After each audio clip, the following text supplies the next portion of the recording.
বাবা এই গাছের পরেই খাবা, একটু দাঁড়াও। মুন্না ভাই, মুন্না ভাই, বাড়িতে আছেন? কে? ও শাহজাহান, কিরে কিছু কবি? মুন্না ভাই, এবার তো আপনার কাছে অনেক বড়ই ধরছে। আপনার কাছের বড়ই কিন্তু অনেক মিষ্টি। আমার ছেলেটা বায়না ধরছে, ওরে কটা বড়ই দেন না। ও দেশটা আমার কাছে বড়ই নাই, আমার বড়ই তেমন হয় নাই। যে কয়টা আছে আমার শ্বশুর বাড়ি পাঠাবো আর বইনের দেবো, তোরে দিতে পারবো না। তুই জায়গা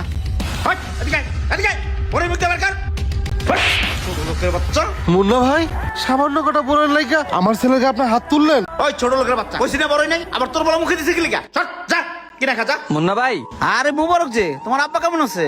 আলহামদুলিল্লাহ তা ভাই। আমার বাড়িতে কি মনে করি? না ভাই, বাইরে থেকে দেখলাম আপনার কাছে অনেক বড় হয়েছে, তাই কাটা বড়ই খাইতে এলাম। আর এইটা আবার কোন লাগে? ছিল যে কটা লাগে নাও।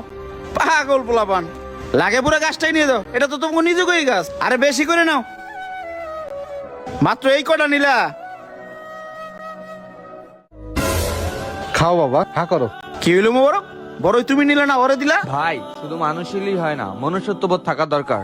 সামান্য দুটো বড়ের লাগে আপনি পোলাটাকে হাত তুললেন। ভাই ফল ফলন তুললে আল্লাহর দান। আজকে আমি বড় লোকের পোলা দেখে আমার পুরা গাছ দিয়ে দিলেন, ওই গরিবের পোলা দেখে আরো দুটো বড়ই দিলেন না। আর এই কি বলে তেল মাথায় তেল দেওয়া। এত অহংকার করেন না ভাই, একদিন মরতেই হইব।